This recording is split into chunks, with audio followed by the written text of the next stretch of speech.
ಎಲ್ಲ ನನ್ನ ಪ್ರೀತಿಯ ಗೆಳೆಯರಿಗೆ ನಮಸ್ಕಾರ. ನಾನು ನಿಮ್ಮ ನಿರ್ಮಲಾ.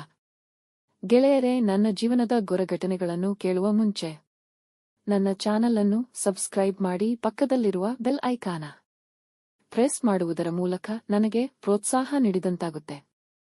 ಸ್ನೇಹಿತರೆ, ನನ್ನ ತಂದೆ ತಾಯಿಗೆ ನಾನು ಒಬ್ಬಳೇ ಮಗಳು ನೋಡ್ರಿ. ಅಂದರೆ ಅಪ್ಪ ಅಮ್ಮ ಕಷ್ಟಪಟ್ಟು ಬೆಳೆಸಿದ ಪೀಸ್ ಇದು ಗೆಳೆಯರೇ. ತುಂಬಾ ಓದಿಸಿ ಜಾಣತನ ಮಾಡಬೇಕನ್ನೋದು ಅವರ ಕನಸಾಗಿತ್ತು. ಅದಕ್ಕೆ ಹಗಲು ರಾತ್ರಿ ಕಷ್ಟಪಟ್ಟು ನನ್ನನ್ನು ಈ ಭೂಮಿ ಬರಮಾಡಿದ್ರು.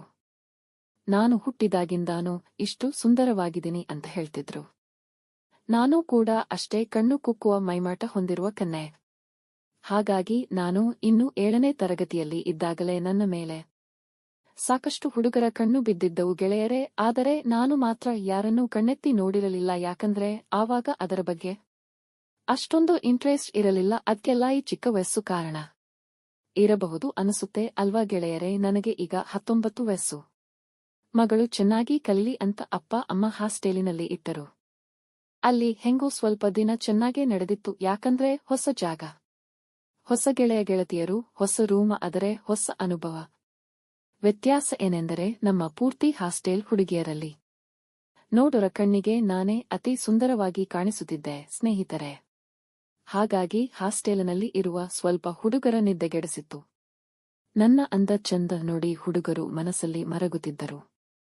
ಅಂಥದ್ರಲ್ಲಿ ಒಮ್ಮೆ ದಿನ ಇದ್ದಕ್ಕಿದ್ದಂತೆ ಹಾಸ್ಟೆಲ್ಲ ಹುಡುಗ ಹುಡುಗಿಯರಿಗೆ 2 ದಿನಗಳವರೆಗೆ ರಜೆ ಕೊಟ್ಟಿದ್ದರು. ಹಾಸ್ಟೆಲ್ ವಾರ್ಡನ್ ಬಂದು 2 ದಿನ ರಜೆ ಇದೆ, ಊರಿಗೆ ಹೋಗುವಂತವರು ಹೋಗಬಹುದು, ಮತ್ತೆ ಇಲ್ಲೇ ಇರುವಂತವರು ಇರಬಹುದು ಅಂತ ಹೇಳಿದರು.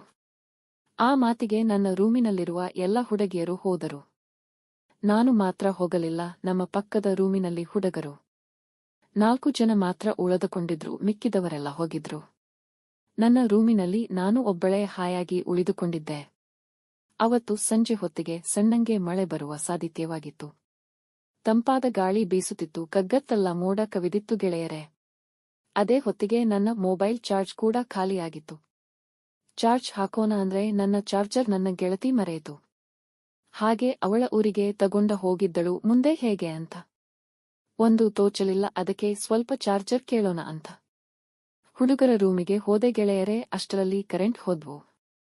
ಮಳೆ ತುಂಬಾ ಜೋರಾಗಿ ಬೀಳಲು ಶುರುಮಾಡಿತ್ತು. ಅದರಲ್ಲಿ ಒಬ್ಬ ಹುಡುಗ, ಬೇಡ ನಿರ್ಮಲಾ, ಹೊರಗಡೆ ಹೋಗ್ಬೇಡ, ಮಳೆ ಜೋರಾಗಿದೆ, ನನ್ನ ಪವರ್ ಬ್ಯಾಂಕ್ ಕೊಡ್ತೀನಿ, ಇಲ್ಲೇ ಹಾಕುವಂತೆ ಅಂತ ಹೇಳಿದ. ನಾನು ಓಕೆ ಅಂತ ಅಂದು ಎಲ್ಲ ಫ್ರೆಂಡ್ಸ್ ಕೂಡಿ ಊಟ ಮಾಡಿದ್ವಿ. ಮಲಗೋ ಹೊತ್ತಿಗೆ ತುಂಬಾ ಗುಡುಗು ಸಿಡಿಲು ಸಮೇತ ಮಳೆ ಬಂತು. ಹಾಗಾಗಿ ಭಯದಿಂದ ಎಲ್ಲರೂ ಒಂದೇ ರೂಮಿನಲ್ಲಿ ಮಲಗಿಕೊಂಡೆವು. ನನ್ನ ಅಚ್ಚಿ ಕಡೆ 2 ಹುಡುಗರು, ಇಚ್ಚಿ ಕಡೆ 2 ಹುಡುಗರು. ನಾನು ಎಲ್ಲರ ನಡಬಾರಕೆ ಒಬ್ಬಳೇ ಹುಡುಗಿ ಮಲಕೊಂಡಿದ್ದೆ. ಅದರಲ್ಲಿ ಒಬ್ಬ ಕೇಳಿದ, ನಿರ್ಮಲಾ, ನಿನ್ನ ಮೊಬೈಲ ಪಿನ್ಗೆ ನನ್ನ ಪವರ್ ಬ್ಯಾಂಕ್ ಪಿನ್ ಹಾಕಲ ಅಂದ. ಅವನ ಮಾತಿನ ಅರ್ಥ ನನಗೆ ಚೆನ್ನಾಗೇ ಅರ್ಥ ಆಯ್ತು. ನಾನು ಸುಮ್ಮನೆ ಮಲಕೊಂಡೆ. ನಾನು ಒಪ್ಪಿಗೆ ಕೊಟ್ಟಿನಂತ ತಿಳ್ಕೊಂಡು ಹಗರಕ್ಕೆ ನನ್ನ ಮೊಬೈಲ ಕೆಳಗಡೆ ಕೈ ಹಾಕಿದ. ಕತ್ತಲಲ್ಲಿ ನನ್ನ ಮೊಬೈಲ್ ಪಿನ್ ಹುಡುಕ್ತಿದ್ದ.